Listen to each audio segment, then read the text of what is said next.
This is a clear indicator that Ruto is working with governors and MPs allied to him to destroy businesses owned by the Kikuyu, the Meru and Embu, and blame it on people who don't support his administration.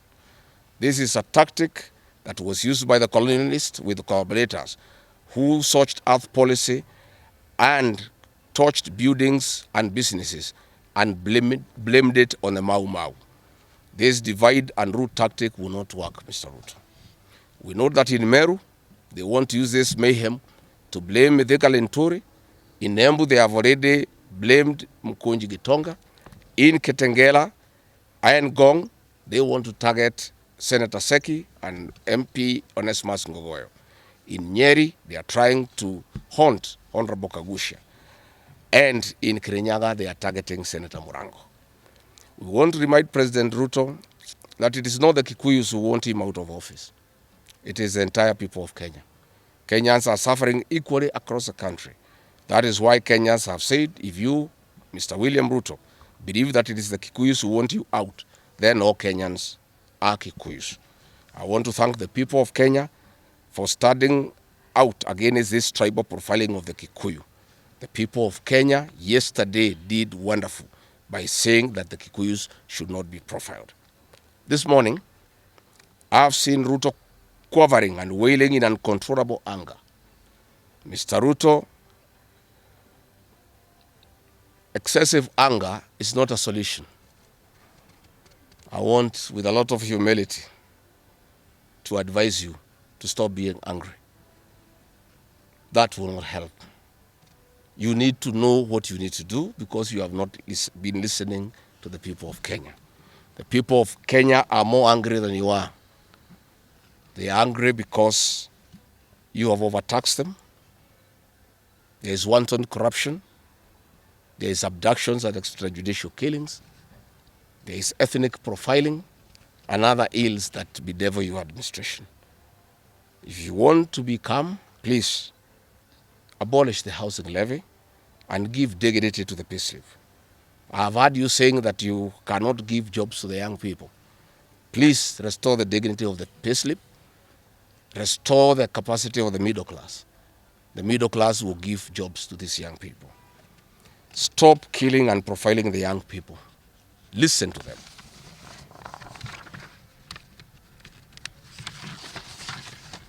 Stop abductions and extrajudicial killings. Abolish, disband the killer squad of 101 officers at Danudin Haji. Give hustlers the jobs that you promised them. Mr. William Ruto, you are the one who promised. You cannot cry today that you have no solution, saying that other presidents have not been able to do it. You are the one who promised these young people. Stop police brutality. Stop abductions and illegal detentions. Get the hustlers from the bottom of the economic pyramid as you promised. Yes, Mr. President, we agree there were other presidents before you, as you have rightly stated. And true, they never went through what you are experiencing today. May it please you to know that the reason why Kenyans rarely had problems with them, Mwai Kibaki and Uhuru Kenyatta were guided by the Constitution and the rule of law. They did not capture our constitutional institutions to work for them, instead of working for Kenyans.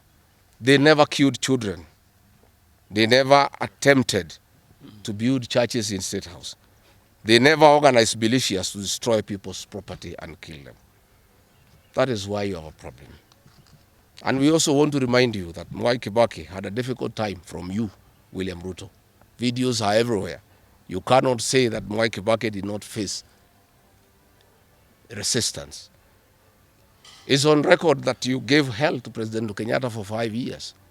So it is hypocritical for you to allege that Mwai Kibaki and Uhuru Kenyatta had a very easy time. Most of the problems Mwai Kibaki and Uhuru Kenyatta had came from yourself, and it's on record. We want to advise you that the one-term movement is not getting you out of power outside the Constitution. Mr. President, nobody wants to throw you. Nobody wants to overthrow your government. Nobody wants you out of power through unconstitutional means. Mr. President, I and the people we work with are on record. We want to remove you from State House through the ballot in 2027.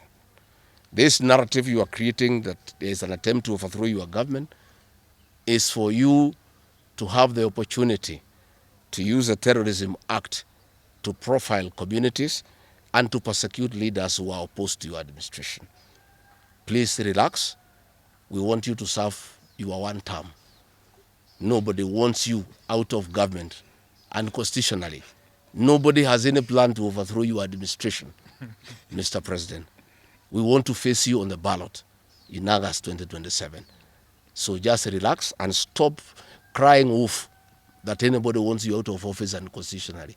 There is no leader here who is planning a coup, and none has the capacity, and nobody is interested.